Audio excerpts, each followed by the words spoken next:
මම ඉන්දික විජේවර්ධන. මම කොළඹ විශ්වවිද්‍යාලයේ ගණිතය සහ සංඛ්‍යානය පිළිබඳ උපාධිධාරියෙක්. පුංචි කාලේ ඉඳලා චිත්‍ර කලාවට තිබුණ මගේ ලොකු ආසාවක්.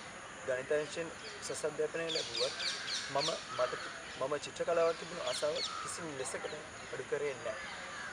පියාගෙන් ලැබුණ මේ දායාදය මගේම කියා කලාවක් ලබා ගැනීමට මම නිතර වෙහෙසුණා.